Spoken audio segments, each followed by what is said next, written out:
Hello students, today we are going to start our new chapter of civics book of class 7th whose name is on equality। तो आज हम लोग class 7th की civics की book का first chapter start करने वाले हैं जिसका नाम है इक्वलिटी मीन्स समानता। तो कैसे समानता है हमारे देश में उसके बारे में हम इस चैप्टर में जानेंगे। तो सबसे पहले एक स्टोरी दे रखी है। दो फ्रेंड्स हैं, कांता और सुजाता, दोनों लाइन में लगी हुई हैं और अपनी बारी का इंतज़ार कर रही हैं वोट डालने के लिए। तो जो कांता होती है वो अपनी फ्रेंड सुजाता से कहती है कि सुजा, कितनी अच्छी बात है कि हम सब अपने देश के समान नागरिकों के तौर पर वोट डाल रहे हैं, और यहाँ तक कि जो जैन साहब हैं, जो पैसे वाले जो जैन साहब हैं, वो भी हमारे साथ हमारे पीछे सी लाइन में लगे हुए हैं। उसके बाद क्या होता है कि वो वोट डालने जब जाती है तो कांता कहती है कि मैं तो उसे ही वोट दूंगी जो मेरी एरिया में वाटर पाइप लगवाएगा। जिस कैंडिडेट ने मेरी एरिया में वाटर पाइप लगवाने का प्रॉमिस किया था तो मैं उसी को वोट दूंगी। तो उसके बाद क्या होता है कि जब वो घर पर आती है तो देखती है उसकी जो डॉटर है, उसकी जो बेटी है वो बीमार है। तो फिर वो अपने जैन साहब के यहाँ जाती है जहाँ वो वर्क करती है, उनसे पैसे लाती है, फिर डॉक्टर के पास ले जाती है। क्योंकि जिस एरिया में वो रहती है वो काफ़ी स्लम एरिया है और काफ़ी डर्टी है। तो डॉक्टर भी उससे बोलता है कि कांता अगर थोड़ी सी भी देर हो जाती तो पता नहीं क्या होता। तो ये स्टोरी थी। लेकिन अब हमारी जब स्टोरी स्टार्ट होती है, जब चैप्टर स्टार्ट होता है, तो सबसे फर्स्ट टॉपिक इसका यही है कि इक्वल राइट टू वोट, सभी को बराबर वोट डालने का अधिकार है।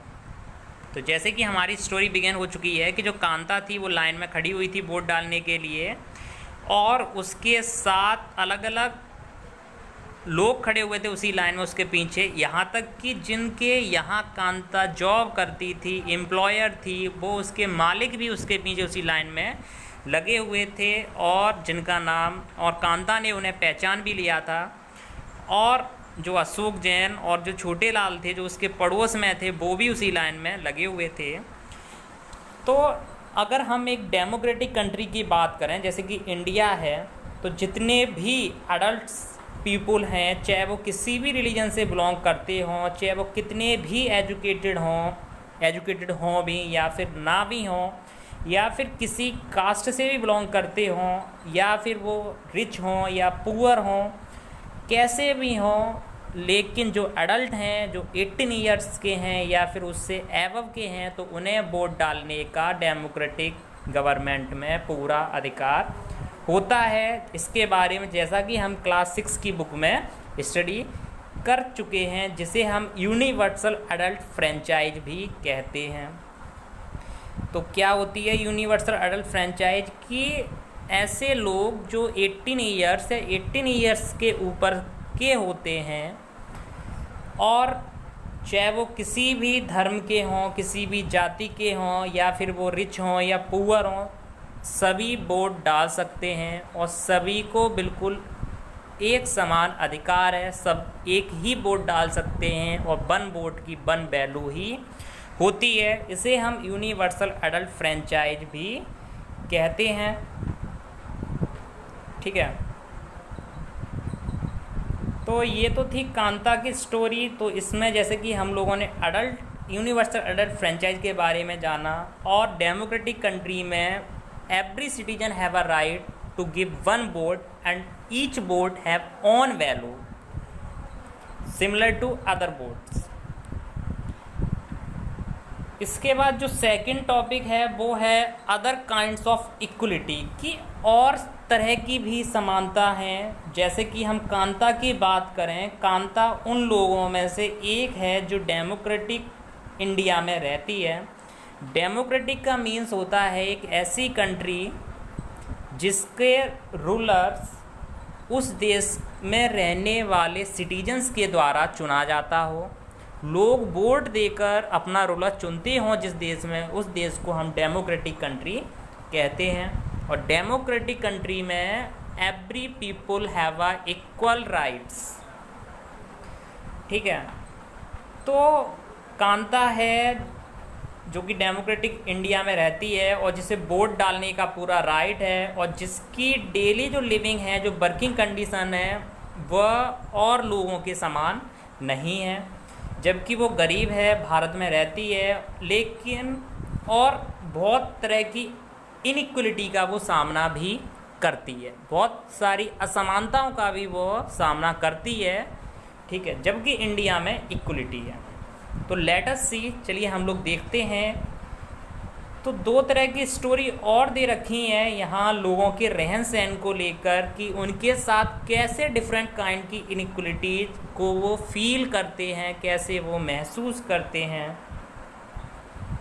सिंपल सी अगर हम बात करें, one of the more common forms of inequality in India, वो है कास्ट सिस्टम की। अगर आप कहीं रूरल इंडिया में रह रहे हो, मतलब कहीं आप ग्रामीण क्षेत्र में रह रहे हो भारत में, ठीक है, तो आपने ऐसी बहुत सारी कुछ ना कुछ संभवतः चीज़ों को महसूस किया होगा, ठीक है।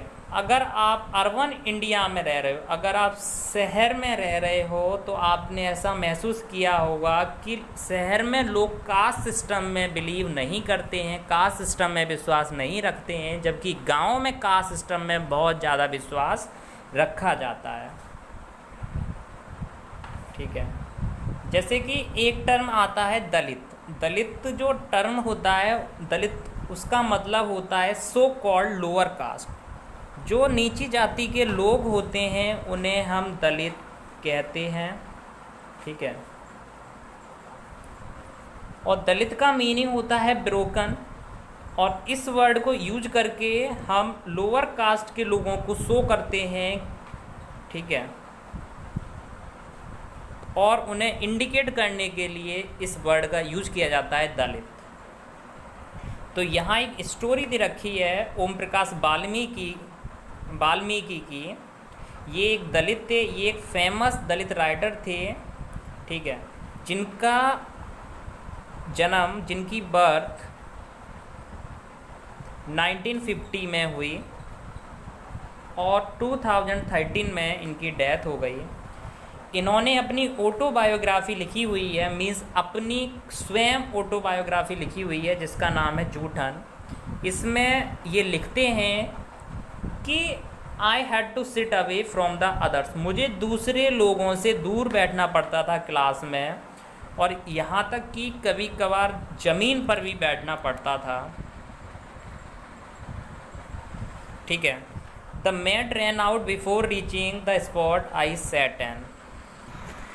और वो कहते हैं कि जब तक जो मैट हुआ करती थी क्लास में, जो चटाई उनके पास तक बिछाई जाती थी, कभी कभार वो इतनी छोटी पड़ जाती थी कि उन्हें ज़मीन पर बैठना पड़ता था, ठीक है।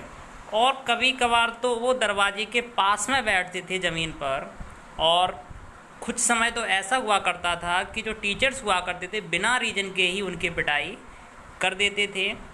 और वो बताते हैं अपनी ऑटोबायोग्राफी बुक में कि जब वो क्लास 4th में थे, तो उनके जो हेड मास्टर थे उस स्कूल के, उन्होंने ओम प्रकाश वाल्मीकि जी से स्कूल को साफ़ करने के लिए, स्कूल में झाड़ू लगाने के लिए और प्लेग्राउंड, स्कूल और प्लेग्राउंड में झाड़ू लगाने के लिए कहा। वो लिखते हैं कि जो प्लेग्राउंड था वो काफ़ी ज़्यादा, उनके जो साइज था उससे काफ़ी ज़्यादा बड़ा था, ठीक है। उसके सामने जो उनकी जो बॉडी थी वो काफ़ी छोटी थी,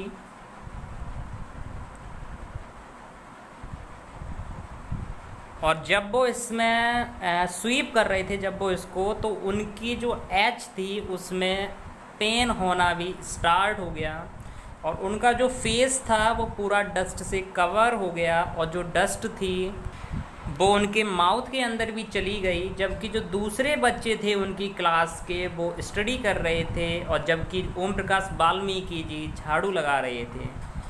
जो हेडमास्टर था वो अपने रूम में बैठे हुए थे, हेडमास्टर अपने रूम में बैठे हुए थे और उन्हें देख रहे थे, और यहाँ तक कि उन्हें एक गिलास वाटर भी ड्रिंक करने के लिए अलाउ नहीं किया गया। उन्होंने पूरे दिन उस ग्राउंड को स्वीप किया, दरवाज़ों से, उसके दरवाजे, उसकी विंडो स्कूल की, यहाँ तक कि उसके कमरों को भी उन्होंने स्वीप किया। ठीक है। और जो टीचर्स की जो आंखें थी, जो अध्यापक और जो बच्चे थे, वो उन्हें ऐसा करते हुए देख रहे थे। और जो ओम प्रकाश थे वो स्कूल को स्वीप कर रहे थे और प्लेग्राउंड को भी। और ऐसा उनके साथ कई दिनों तक हुआ। और ये तब जाके ख़त्म हुआ, ये तब जाके एंड हुआ इसका, जब उनके पिताजी उस रास्ते से गुजर रहे थे और उन्होंने अपने लड़के को ऐसा करते हुए देखा, मीन्स स्वीपिंग करते हुए देखा, झाड़ू लगाते हुए देखा। वो टीचर्स के पास गए और उनसे बात की। ओम प्रकाश का हाथ अपने हाथ में पकड़कर वो टीचर के पास गए, उसके टीचर्स के सामने लेके गए और उनसे बात की।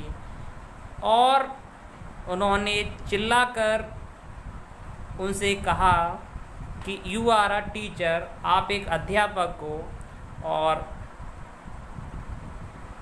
आप एक अध्यापक हो और आप ऐसा कैसे कर सकते हो, मीन्स ... सो इसलिए मैं अपने बच्चे को इस स्कूल से निकाल रहा हूँ। लेकिन याद रखना, दिस मच मास्टर, लेकिन ये याद रखना जो उन्होंने बोला। तो he will study right there in his school, means वो ये कहते हैं कि आप एक टीचर हो, इसलिए मैं अभी तो यहाँ से जा रहा हूँ, लेकिन जो मेरा बच्चा है वो इसी स्कूल में पढ़ेगा। ठीक है। और यहीं आएगा पढ़ने के लिए। और लेकिन फिर इसके साथ ऐसा कोई बैड बिहेव ना हो। तो ये तो थी एक ओम प्रकाश वाल्मीकि की स्टोरी। जबकि एक ऐसी सेकंड स्टोरी एक और है जो कि इंडिया के लार्जेस्ट सिटी में एक इंसिडेंट के ऊपर बेस्ड है, और जो कि ऐसा इंसिडेंट हमारे कंट्री के मोस्ट ऑफ द पार्ट्स में अक्सर होता है। ये एक स्टोरी है मिस्टर और मिसेज अंसारी की, जो एक शहर में आए हुए थे और रेंट देकर एक अपार्टमेंट की सर्च कर रहे थे। उनके पास पैसे भी थे उस रेंट को पे करने के लिए। ठीक है, जिससे कि उन्हें कोई प्रॉब्लम नहीं थी। लेकिन जब उन्होंने प्रॉपर्टी डीलर से एक प्लेस फाइंड करने के लिए हेल्प मांगी, तो डीलर ने उन्हें इन्फॉर्म किया कि कुछ अपार्टमेंट्स अवेलेबल हैं जो आपको मिल जाएंगे किराए के लिए, जो कुछ अपार्टमेंट्स अवेलेबल हैं जो आपको मिल जाएंगे।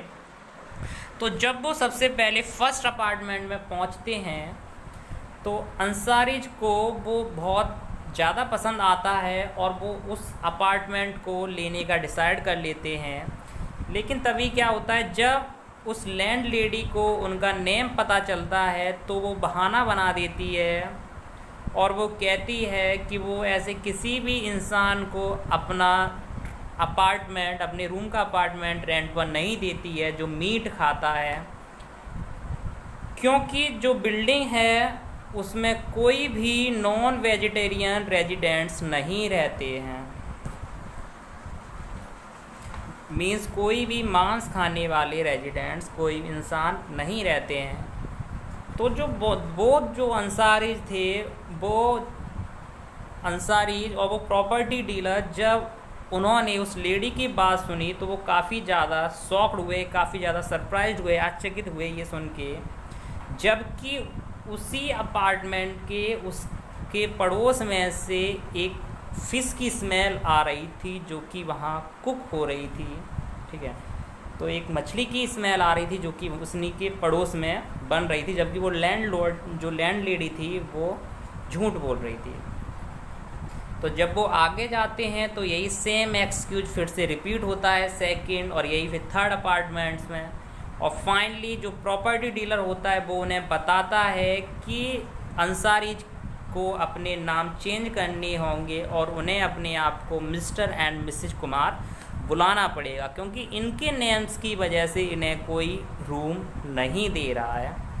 तो जो अंसारी होते हैं वो ऐसा करने के लिए काफ़ी थोड़े से रिलक्टेंट होते हैं, थोड़े से हेजिटेट होते हैं, लेकिन फिर वो बाद में डिसाइडेड फिर डिसाइड करते हैं और एट द एंड अंत में अगर हम बात करें तो उन्हें एक पूरा महीना लग जाता है अपार्टमेंट को सर्च करने के लिए, क्योंकि इससे पहले जो लैंड लेडी थी वो उन्हें रेंट पर प्लेस देने के लिए थोड़ी सी अनविलिंग थी, मीन्स थोड़ी सी बिना इच्छा के थोड़ी सी अनिच्छुक थी उन्हें रेंट पर अपार्टमेंट देने के लिए। तो जब उन्होंने अपना नेम चेंज किया तब जाके उन्हें अपार्टमेंट मिला। तो यहाँ आप लोग देख सके हो कि लोगों का कैसे ट्रीट किया जाता है, कैसे इक्वलिटी होने के बाद भी उनके साथ अनइक्वल बिहेव किया जाता है। इसके बाद अगर हम बात करें रिकॉग्नाइजिंग डिग्निटी की, मीन्स आत्मसम्मान की, तो जब किसी एक पर्सन को अनइक्वली ट्रीट किया जाता है, मतलब किसी एक व्यक्ति के साथ अनइक्वल बिहेव किया जाता है, मतलब उसे बराबर से ट्रीट नहीं किया जाता है, तो उसकी जो डिग्निटी होती है, उसका जो आत्मसम्मान होता है वो वायलेट होता है। जैसे कि हमने ऊपर दोनों स्टोरी में देखा, जो ओम प्रकाश वाल्मीकि थे, जो अंसारी थे, दोनों वायलेट हुए, क्योंकि जिस तरीके से उन्हें ट्रीट किया गया, जिस तरीके से उनके साथ व्यवहार किया गया। ठीक है, एक तरफ तो थे हमारे कौन, ओम प्रकाश वाल्मीकि, जबकि जिन्हें झाड़ू लगाने के लिए बोला गया, जबकि उनके साथ के दूसरे बच्चे स्टडी कर रहे थे। ठीक है, और जबकि दूसरी तरफ हम बात करें अंसारीज की, तो और लोगों को आसानी से सिटी में अपार्टमेंट मिल जाता है, वो पैसे भी दे रहे थे, लेकिन वहीं उनके नाम की वजह से, लोअर कास्ट से बिलोंग करने की वजह से उन्हें अपार्टमेंट लेने में काफ़ी ज़्यादा प्रॉब्लम्स का सामना करना पड़ा, और यहाँ तक कि उन्हें पूरा 1 मंथ का टाइम भी लगा। और जबकि अगर हम बात करें हमारे इंडियन डेमोक्रेसी में इक्वलिटी की, तो जो कॉन्स्टिट्यूशन है, जो हमारा संविधान है, जो डॉक्टर भीमराव अंबेडकर जी के द्वारा लिखा गया है, तो उन्होंने कॉन्स्टिट्यूशन में ये पॉइंट साफ साफ इंडिकेट किया है कि every citizen have a equal right. ठीक है, कि प्रत्येक नागरिक को समानता का अधिकार है, किसी के साथ अनइक्वल ट्रीटमेंट ना हो।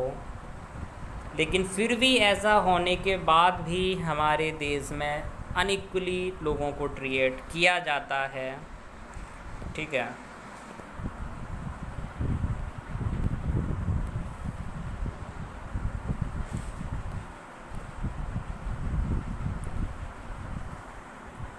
अक्सर एक क्वेश्चन पूछा जाता है कि सिविल राइट्स एक्ट कब पास हुआ, तो ये 1964 में पास हुआ, और ये किसके ऊपर बेस्ड था। इस एक्ट ने जो लोगों की रेस को लेकर जो उनका डिस्क्रिमिनेशन हो रहा था, मीन्स उनकी कास्ट को लेकर जो डिस्क्रिमिनेशन हो रहा था, उनके धर्म को लेकर हो रहा था, या फिर उनकी नेशनल ओरिजिन लेकर जो उनका डिस्क्रिमिनेशन हो रहा था, उसको रोकने के लिए जो एक्ट पास किया गया वो 1964 में किया गया, जिसका नाम था सिविल राइट्स एक्ट।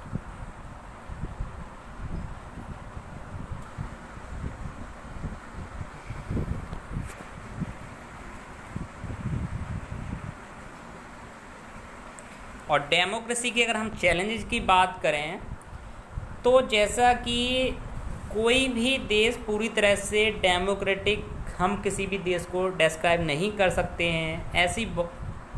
हमेशा ऐसी कम्युनिटीज या ऐसे इंडिविजुअल्स लोग होते हैं जो क्या करते हैं, जो पूरी तरह से डेमोक्रेसी का जो आइडिया है, जो विचार है, समानता लाने का प्रयास करते हैं। ठीक है, यहाँ तक कि लोगों से वो समानता के लिए क्वेश्चंस भी करते हैं।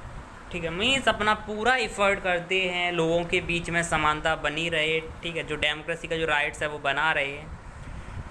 तो ऐसे कुछ लोग होते हैं, लेकिन वहीं अगर हम बात करें डेमोक्रेसी में, तो कुछ ऐसे लोग भी होते हैं जो कॉन्स्टिट्यूशन के इसी राइट्स का अपोज भी करते हैं। ठीक है, और लोगों के साथ अनइक्वल ट्रीट भी करते हैं। तो इसी के साथ हमारा यहाँ ये चैप्टर फिनिश होता है। इसके बाद हम स्टार्ट करेंगे अपना सेकंड चैप्टर। तो मिलते हैं अपनी नेक्स्ट वीडियो में, तब तक के लिए थैंक्स। सब्सक्रिप्शन के बटन को दबाइए और बेल आइकन पर क्लिक कीजिए ताकि आपको तमाम वीडियोस फौरन मिलती रहें। और वीडियो पसंद आने की सूरत में इसे लाइक, शेयर और कमेंट करना मत भूलिए।